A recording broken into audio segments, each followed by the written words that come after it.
Pip, Joolz Guides here, in which I wander around London and tell you fascinating facts about London. Do not adjust your set. I am in South London. A lot of people have been asking me to do videos about South London. Today we're in Kennington, and imagine my surprise when I got an email saying, can you show me around the Charlie Chaplin walk of London? And I said, well, I mean, I don't really know that much about him. And he said, yeah, but my name's Spencer Chaplin. I'm his grandson. And here he is right now. Excellent. Hello, Spencer. Hello. How are you doing? Excellent, excellent. Now, you're no need for a DNA test here. Just look at that smile. But Spencer, who is this that you've brought with you?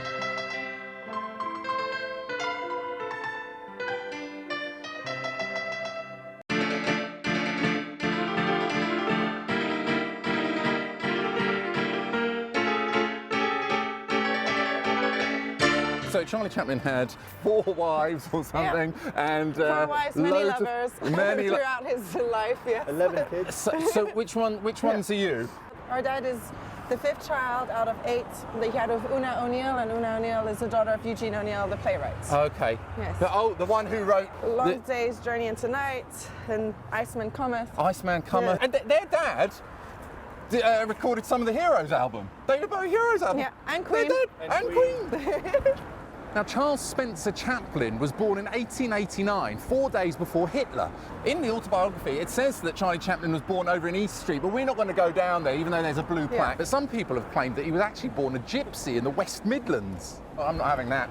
He's a Londoner. Yeah. He's a Londoner. He's definitely a Londoner, and actually all the inspiration for his movies come from London, come from him growing up, come from this him, area. Hang out in the music halls, and it's all things that he saw growing up. Charlie Chaplin, I don't know if you know much about him, but he had one of the most harrowing, depressing upbringings. The extreme abject poverty. Some of the most harrowing pages I've ever read. Yeah, very Oliver Twist-like. Yes, exactly. It's very Oliver Twist. Charlie was the son of music hall entertainers Charles Chaplin and Hannah Chaplin, but they split up when Charlie was 2, leaving Hannah to bring up Charlie and his illegitimate brother Sidney, all on her own. There's a particular location that he mentions quite a lot, which is Pownall Terrace. He writes, I would return to a row of old derelict houses to 3 Pownall Terrace and mount the rickety stairs that led to our small garret. The house was depressing and the air was foul with stale slops and old clothes. The room was stifling, 12 feet square, but made smaller by the slanting ceiling. So this is Pownall Terrace, but they've redone it all. I mean, it's all got completely knocked down. This is how it used to look. He's constantly returning to this place, and no water or anything, I suppose. He had to take a bucket of water up to the top. And the room that he has in The Kid is based off this room. Oh, the film The Kid? Yeah. Yeah, that would make sense. Right under a flight path as well. I wonder how he felt about living under a flight path. Yeah. We're just behind where Chaplin used to live. I'd imagine that's an original, so it would have looked something like this. Like in your photograph, it looked like this, same door style and all the rest of it. Perhaps that's one that survived, yeah. In fact, so Charlie Chaplin retired to Switzerland after being hounded out of America for being a communist. Was that they tried to accuse him of communism or something? Yes. He ended up going to live in Switzerland. Is that where you grew up? Yeah. What, in that big house? Yeah. In the house. Yeah, exactly. Which is now turned into a museum as well. Yeah. Excellent. Big attraction in Switzerland. It's called Chaplin's World, and it's been open for 3 years. It won Best Museum of Europe, and it's really, really cool. They've done a great job. I'm so jealous. It must be so cool. It's actually weird, having your house turned into a museum. At first you go there and you're like... Kira's room isn't there anymore. Got knocked down. Yeah, you go there and you're like, excuse me, stop touching everything. But no, they did a good job. As times grew harder, Hannah made occasional money as a seamstress as she and her sons moved from one room to another, one of which was here at Methley Street. Look at this house over here. Charlie Chaplin, 1899. I've actually never seen this house. I haven't visited this before. Yeah. This is cool. Well, he mentions this and he talks about the pickle factory next door. So this would have been the pickle factory over here. In his book, he got locked out of the house and he had to go around London trying to find his dad, and then he eventually finds him in a pub somewhere. And to give you some idea of the extreme poverty they were in, here's an example of one yummy meal that they had. I'd buy a pennyworth of cheese rinds and a pennyworth of bread. After washing and scraping the cheese, we would add water and a little salt and pepper. Sometimes the boss would throw in a piece of bacon fat and a sliced onion, which together with a can of hot tea made a very appetizing meal. This is proper poverty. Yeah. You don't know how lucky you were. When my grandfather was older, his favourite soup was leek and potato soup, which was, you know, obviously a big change from beef dripping and cheese rinds. Yeah. Poor old Hannah Chaplin, his mother was performing on stage and she was suffering from laryngitis. She just ended up not being able to sing at all. And all these soldiers in the crowd were just booing her. And Charlie comes out in order to rescue her. And how old is he when he did that? He was like 5 or something. He was 5. Look, he talks about it here. And before a glare of footlights and faces and the smoke, I started to sing. It was a well-known song called Jack Jones. Jack Jones, well known to everybody round about the market, don't you see? I've no fault to find with Jack at all, when he used to be. My eyes are crying. You see how emotional it is? And he's out in Covent Garden. You can see him standing all alone. One joint in a quiet corridor, drinking scotch and sodas all alone. Since Joolz he came into a little bit of cash, and he don't know who he are. all the crowd, all the soldiers, they threw money onto the stage, and that was the first performance that Charlie Chaplin ever did on stage. Yeah, and that was his mother's last performance.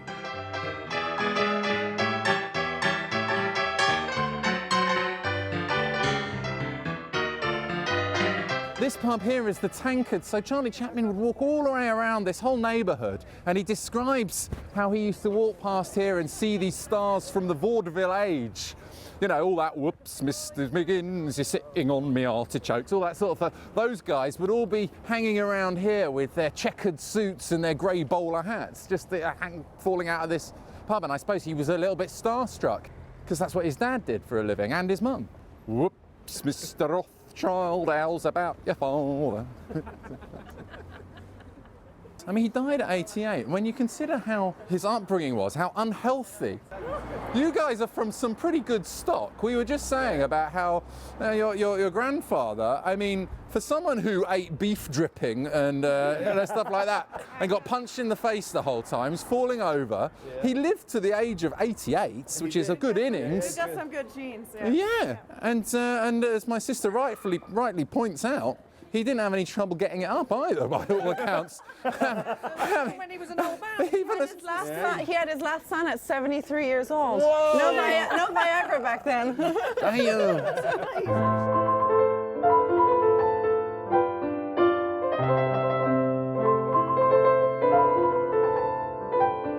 This is the Infirmary, which was built in 1876 and is actually amalgamated with the workhouse, the Lambeth workhouse. There was one instance he talks about where he comes back home and all the kids in the street are saying, "Oh, your mum's gone mad again," and he's, "Oh, what? What do you mean?" I mumbled. "She's been knocking at all the doors, giving away pieces of coal, saying that they were birthday presents for the children," said little girl. "You can ask my mother." The parish doctor was old and grumpy, and after hearing the landlady's story, he made a perfunctory examination of mother. "Insane. Send her to the infirmary," he said. I think they later discovered it might have been she was in the tertiary phases of syphilis. But anyway, she was brought down here to the infirmary, which was this building here. And so I guess she would have walked through this gateway here, and around the back is actually where the workhouse is. There was no alternative. She was burdened with 2 children and in poor health, and so she decided that the 3 of us should enter the Lambeth workhouse. They were really grim places, and they even separated you from your parents. I mean, here in the book, he actually describes being quite excited about first going in. Although we were aware of the shame of going to the workhouse, when Mother told us about it, both Sydney and I thought it adventurous and a change from living in one stuffy room. But on that doleful day, I didn't realise what was happening until we actually entered the workhouse gate. Then the forlorn bewilderment of it struck me, for there we were made to separate, Mother going in one direction to the women's ward and we in the other to the children's.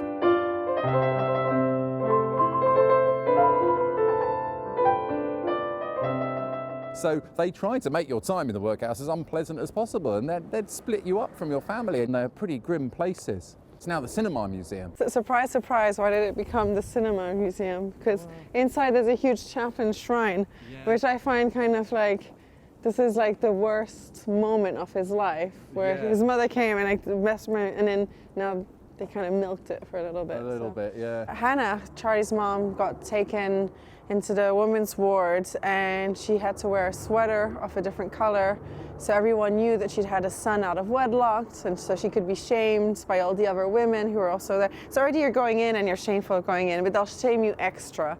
And then they give you the worst tasks and jobs to do that were just really trying on your body and mental health. And I think she lasted 6 months before ending up in the psych ward. So when Charlie Chaplin was filming that famous scene in The Kid, he spent 3 days trying to get that scene absolutely right, because it was... He lived it. Yeah. He lived it. He knew the feeling of being torn away from your parents. Even when you have nothing, you still want to stay within your family, with your parents. You know, and it's like that. Nothing, like, no, it's not nice that he was here. Now that you use it to attract people to come in, you know, it's like, whoa, like the place that made his mom crazy. Like, great. So he and Sydney went to stay with his father and Louise, who was his father's lover. People don't really realize, they just see this funny tramp character, but when you really dive into who he was, it's incredible. His story is, it's really inspiring. He is the first person to kick an officer in one of his movies, in The Immigrant. And he does a cute kick like this. Oh, right, yeah. And it's like so innocent, but he got into trouble because back then you couldn't do anything. Yeah, he dressed as a woman in one of his movies too. That was also scandalized. Like, he was a real rebel as well with what he was doing.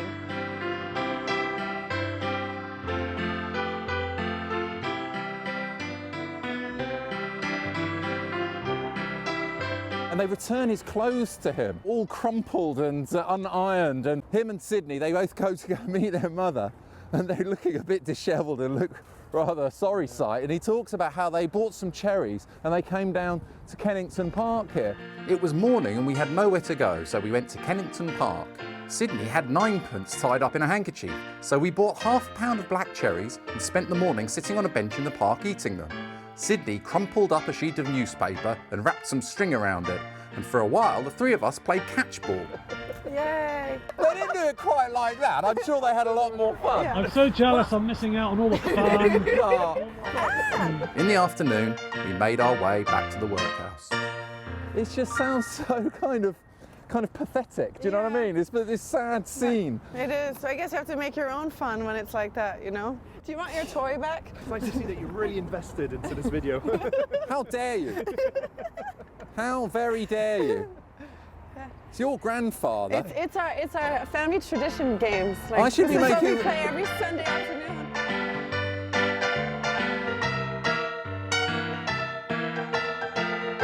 I really like this little spot here because this is Kennington Cross. This still evokes the era. A nice Victorian toilet here, which is probably going to be turned into a bar or something like that. And behind us, this is a stink pipe. I love these things. They had to have these stink pipes to bring up the smells from the sewer to stop the sewers exploding. And there's all these lovely old buildings which still look quite of the time. Quite of the time. Look at that bit over there. You see that? What do you call those things? Gasworks over there. In The Kid, he's definitely running over the roofs, and you can see houses that look like these and those gas cylinder things. They say in The Kid, he was inspired by his childhood and recreated a lot of the scenes from what he remembered as a child in London, which is why you probably see all these gaswork walls And just down here, let's have a look at the house. The prospect of living with father was exciting. I had seen him only twice in my life, on the stage and once when passing a house in the Kennington Road. I had paused and watched him, knowing instinctively that he was my father. He beckoned me to him and asked my name. I had feigned innocence and said, "Charlie Chaplin." Then he glanced knowingly at the lady, felt in his pocket and gave me half a crown. And without further ado, I ran straight home and told Mother that I had met my father. Charlie Chaplin Sr. is Charlie Chaplin's dad. He was going out with this woman called Louise. And one night, Charlie Sr. came home drunk, and she was having a row at him or something. And I think he took off his shoe or something and threw it at her, and it hit her in the head. And he thought, He's a good shot. Yes. Who throws a shoe? I think she fainted or something, and he thought that was hilarious too. I knocked at the door, but no one answered. Sat on the curb. I was tired and miserable and wondered where Sydney was, his brother, Sydney. It was approaching midnight and Kennington Cross was deserted. Suddenly, there was music. It came from the White Hart Corner pub. The tune was The Honeysuckle and the Bee. You are the honeysuckle, I am the bee.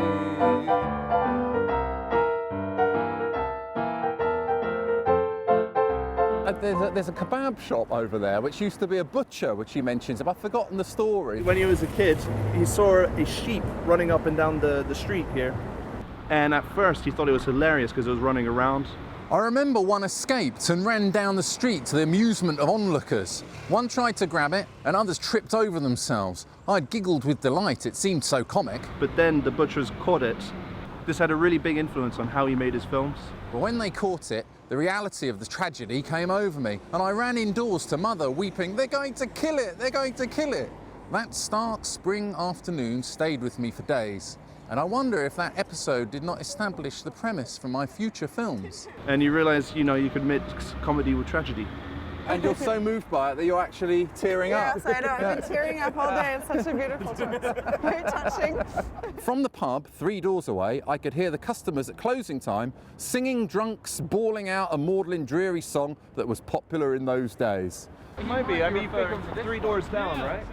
Yeah, this is the one he's talking about. For old time's sake, don't let your enmity live. For old time's sake, so you'll forget and forgive. Life's too short to quarrel, hearts too precious to break. Shake hands and let us be friends for old time's sake.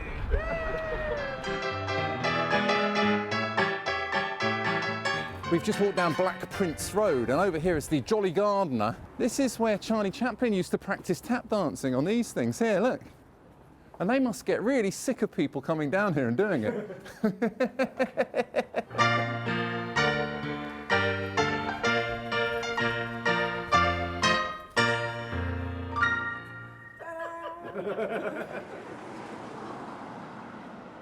And just over there is the Queen's Head pub, which was run by Spencer Chaplin. Not this Spencer Chaplin, but his great-uncle, Charlie Chaplin's uncle. Anyway, Great-great-uncle, yeah. Great-great-uncle, that is. This is where Charlie Chaplin got his idea for the funny walk, because there was a guy called Jar Jar Binks. I know, that was from Star Wars. It was Rummy Binks. Rummy. His job was when someone wanted to hail a cab, which was a horse and cart, he'd kind of look after the horses, go over and get the horse and bring it over and stuff like that. And he used to do that along here. And he had a very funny walk. And he had a huge pair of trousers.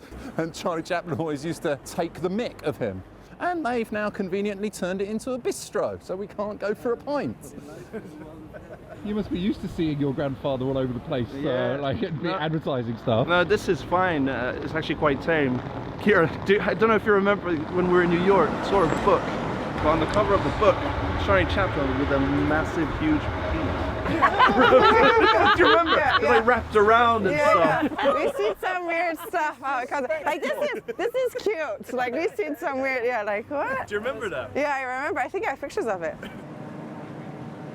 For people who descended from a long line of vaudeville performers, I don't see anywhere near enough of this going on when you're talking, okay? And since we're in Lambeth Walk, you'll find a soul doing the Lambeth Walk. Everything's free and easy, to acid are well pleasing. Why don't you make your way there? Go there, stay there. And once you get down Lambeth Way, every evening, every day, you'll find a soul doing the Lambeth. They've actually sectioned off this area of road just so we can film in the middle of the road. Outside, 3 stags. This pub's really significant in the life of Charlie Chaplin because this is the last place he saw his dad. He was coming along here and he never really used to come into this pub. I opened the saloon door and there he was, sitting in the corner. He looked very ill. His eyes were sunken and his body had swollen to an enormous size. That evening, he was most solicitous, inquiring after Mother and Sidney, his brother. And before I left, he took me in his arms and for the first time kissed me. That was the last time I saw him alive. But then he ended up dying of cirrhosis of the liver, aged 37. He was quite a big star himself in vaudeville, and a part of your duties as a vaudeville star would be to go drinking with the patrons afterwards. And that's how a lot of the theatres made their money, by making money behind the bar. So if one of the stars, like Charles Chaplin Sr., came out and started drinking with you, you'd make more money. But unfortunately, it just meant that he spent his whole time drinking. How do you feel about sitting in this corner where his dad sat? This is the corner. It's quite emotional. This is the last place he saw his dad. I mean, It's sad. Yeah, no, it's definitely sad. This is why I wrote to you, so we could go to these places. So now a lot of people sometimes see the moustache as either Chaplin or Hitler. But Hitler stole my grandfather's moustache. He liked the style. And he used to do all these propaganda videos at the beginning. He would speak and he had the mustache. But then it was silent and then it would cut to what he was saying and it just looked really funny. So then he stopped doing them, but he kept the mustache. Yeah. Kiera, as a child, thought that the kid in the kid was her. She thought that she acted in the film. No, we had a poster of it at home, and I used to tell my friends, oh, that's me and my grandfather in the picture, and I was convinced it was me and my grandfather, and it was a picture, not that it was in the movie, I was just thought that was me and him, and it was a picture, and my parents thought it was cute, so they never said anything, and then one day a cousin came over, and they were like, that's not you, that's a boy. And when you're like a 6-year-old, 5-year-old girl, you're like, ah, boy, no. And then like he died before you were born. I was like, what? Oh. And worse still is that he's the guy in the Addams Family. He grew up to be Uncle Fester.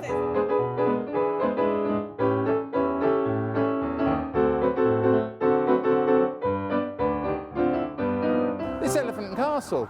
And there's this area along here called Newington Butts, or as I call it, Newington Butt Cheeks, where Charlie Chaplin came, and he was so poor that he actually, one point when his mother was in the asylum, I think, he had to sell his clothes.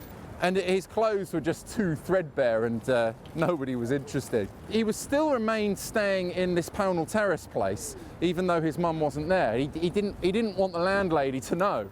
Every day he'd creep down the stairs and out of the house, and he'd have to fend for himself, making a living. I have some experience in selling things. You know, I actually had a peddler certificate, unlike your grandfather, who I might add should have had a peddler certificate. But he brought his stuff down here, and he was just selling his clothes. Yeah, exactly. A bit kind of threadbare, sort of manky things that no one wanted. A bit like this jacket. I mean. Later on, we got a bit older. He got a job with 8 Lancashire Lads, which was some sort of clog-wearing dance troupe or something. He went touring around the country and stuff. And by 1908, his brother got him a job with the prestigious Fred Carno Company, where Stan Laurel was also starting out. And that enabled him to move in here with his brother in Brixton Road. And he met a girl called Hetty, who he was very much in love with, and I believe he never really got over it. And she was a bit too young for him, and he asked her to marry him, but she kind of said no. She must have regretted that one. Yeah. He was like 19 and she was 15. He mentions how he met her off the tram, and the tram would have stopped just behind this church. And then they headed up to the West End to go to the Trocadero on a date.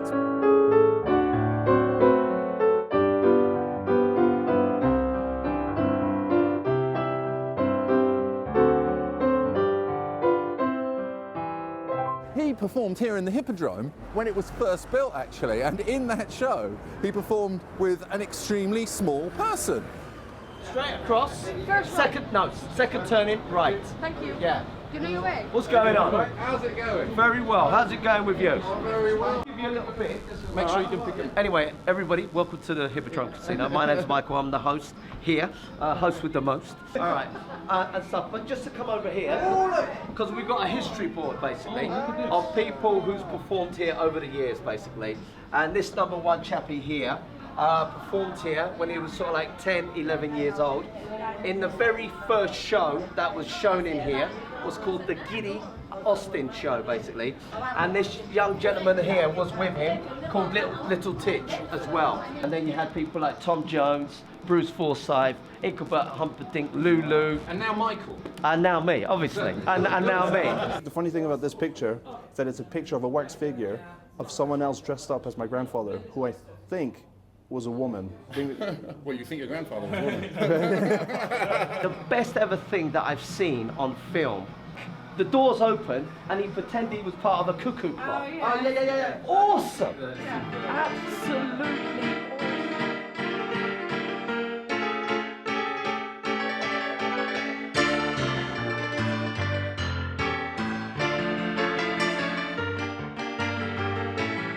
Before he was 12, Charlie Chaplin had jobs as a news vendor in W.H. Smith's, a glass blower, a printer, and he'd head down here to Bedford Street to Blackmore's theatrical agency, where he landed a role in Sherlock Holmes, where he received his first critical review in the press.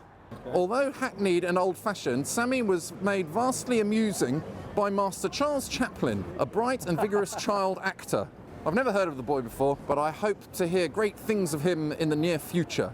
Sydney bought a dozen copies. Oh, really?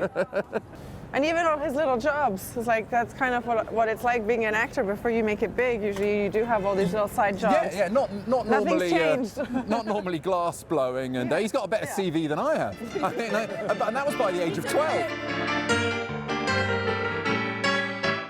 Another one of Charlie's earliest jobs with the Fred Carno Company was here at the Coliseum. That was the group of actors that Stan Laurel also worked for, but he doesn't mention him in his book, which seems a bit mean, I thought. But it was in a show with Harry Weldon, who was a really famous comedian at the time, and I think Harry Weldon got really pissed off with him because he was much more funny. And there was some comedy punches and stuff they had to throw on the stage, and this fella just didn't like the fact that Charlie Chaplin was better than him, so he actually really laid one on him. Yeah, the Fred Carno, that's with that troupe that he went to America for the first time and did a tour, and that's how he got noticed. That's what led to the big Yes, bucks. exactly. And we happened to be standing outside the only pub where my mum and dad ever went for a drink together. So it's not all about pubs where your grandparents went, all right? This is the next thing he knew, he was touring America with Fred Carno, and by 1918, he was the biggest film star in the whole world.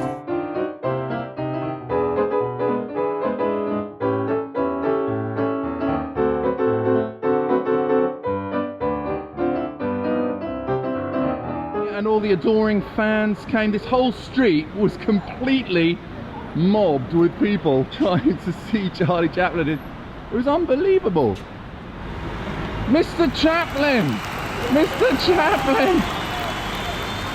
Hello, sir! Mr. Chaplin! This is quite cool because my grandfather, when he was a kid, used to look through the doors of this hotel and admired the luxury of it, you know? So when he came back in 1921 to visit, he knew he wanted to stay here. I guess people got word that he was arriving in town. There was just thousands of people outside. And then after he quietly snuck out the back and visited his childhood home. This is very cool memory to have.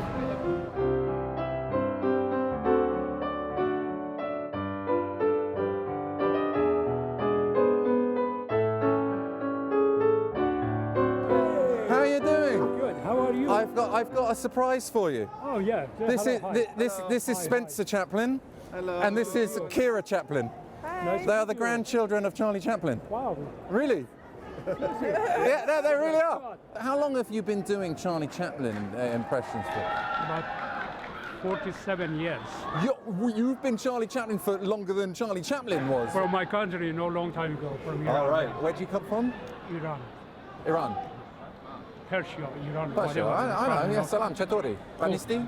Khubam. Merci. I can't believe it. How come you... What's extraordinary is that even today, just walking around the streets, you're bumping into a Charlie Chaplin lookalike, or you're seeing people who works in the same place as Charlie Chaplin or are inspired by him. It's quite amazing, I think. It's astonishing. It's quite nice that there's a Christmas tree here. We're doing this at Christmas time because Charlie Chaplin died on Christmas Day. 1977. And inside this church here is a memorial plaque for Charlie Chaplin, because there's lots of memories for different actors inside this church. When my grandfather died, about a week after he was laid into the ground, some people came and they dug up his coffin and called my grandmother up asking for ransom money. All right, so it was a proper kind of, yeah, that's right. They had a proper Keystone Cops moment with the coffin getting stolen and it being dropped down some stairs and then falling off the back of a lorry, and it was Crazy, you can't make this stuff up, you know? As is our wont on Joolz Guides, it feels appropriate to finish in a pub, and what better than the coal hole where Sidney, Charlie Chaplin's brother, used to work. I think that he wasn't getting so many jobs, so he ended up getting jobs in places like the coal hole. Cheers everybody, thanks for watching. I hope you enjoyed the video. If you do, don't forget to check out all my other videos on YouTube and head over to my website, joolzguides.com, where you can find out more about me and even leave a donation if you like, or book a guided tour as if you wanted to.